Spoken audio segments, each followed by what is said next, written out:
For this video, I'm using the LK Chen Shuang Dao. It's based off of the New Way Dao design in an antique pair from the Qing dynasty. You can find out more information at lkchensword.com.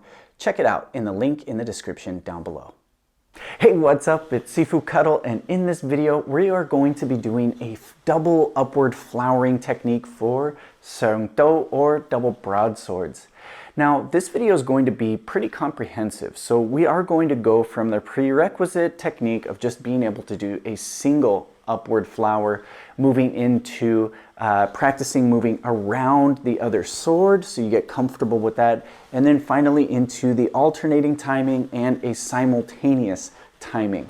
So if you feel that you already have what I'm explaining down, go ahead and check out the time codes down below and you can jump ahead and work on and learn what you need to learn.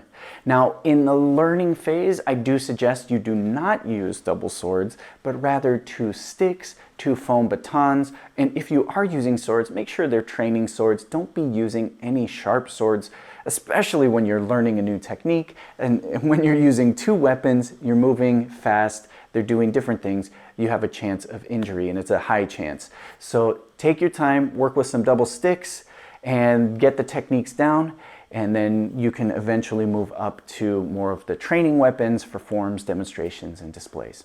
All right, grab your stuff, let's go get to work. Before we get into the double motion, there is a prerequisite, and that is the upward flower with just a single sword. Now, you have to be able to do this with both your right and your left hand. So if you cannot already do this with both hands, don't start the next part. It's hard enough to learn the timing and the rhythm and the cutting and the positioning of everything else if you can't do this first.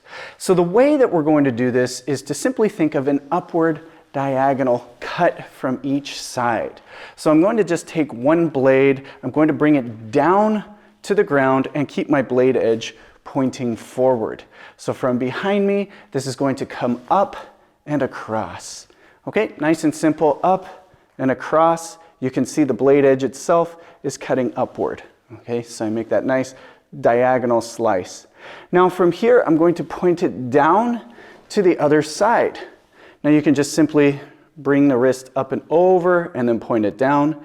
And then now my blade edge is pointing forward again as I cut up and across. Notice the tip still points forward. And then now I'm going to bring it all the way back down behind me, up and across, bring it down behind me, up and across, bring it down behind me, up and across. So the main thing is if we were cutting, the cut would be an upward diagonal. I would drop it down and then an upward diagonal cut to the other side.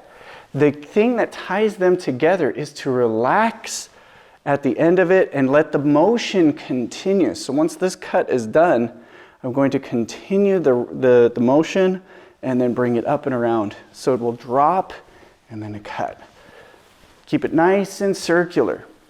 Now, definitely work on this with both hands. You need to be able to do this upward cut with both hands, letting it drop from side to side. And if you can do this comfortably and without having to think about every single cut, then we're ready to move on to the next part. Now it's time to get a little bit closer to that double flower. Now we're not going to jump right away into the deep end. We're going to make it a little bit easier because when we're working with double weapons, you have to make sure you can maneuver one around the other.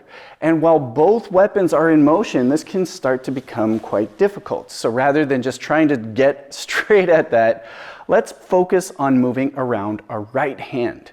So our right hand is going to extend outward. You can point straight forward, but I find a little bit upward is a little bit more comfortable for this, or even straight up if that's better for you.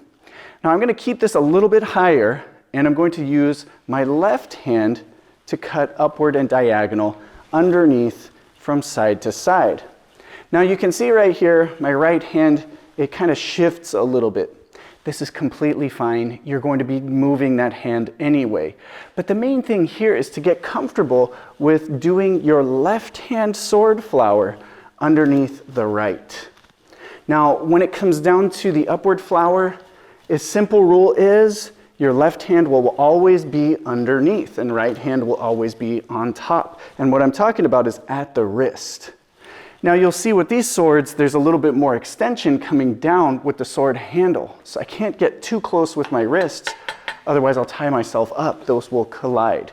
So I have to give myself some space vertically here, but in the end, the flowering motion is still the same. I'm still doing an upward cut to an upward cut, coming across this way.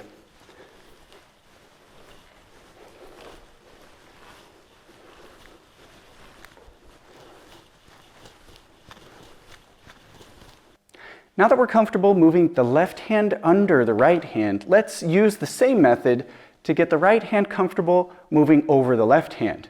So there's two ways you can do this. We can start with our left hand extended out so that the blade is pointing straight forward. However, to match more of the position, I'm going to actually turn my palm down and then let it continue so my thumb points down and the blade edge is pointing forward. And I'm just going to keep that out and kind of low. Make sure we don't bring the tip of the sword back towards ourselves.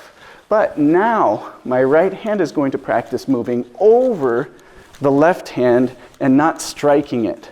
Again, we're doing the same things. We're cutting over from diagonally upward from side to side. It's just now we have a little bit of an obstacle that we have to get comfortable moving around. Now the reason why we have the sword pointing downward, and especially like this is typically a position that we are going to be following as we get into our double flower. So if you can do this, this is one of the more difficult parts of the position, then it's easy enough to move into the next step.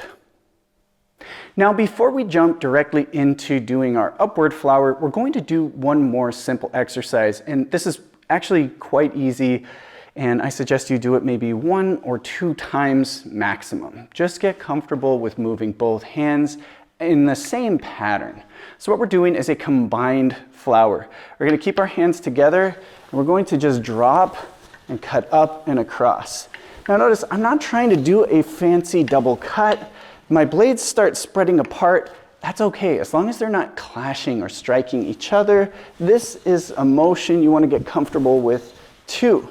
And as you get more and more comfortable, we can start splitting the timing a little bit more. So this is a nice way, if you're having a hard time with your timing, we can use this to kind of start the motion and then lead a little bit more with that left hand to come across, and then we can start working into our double flower.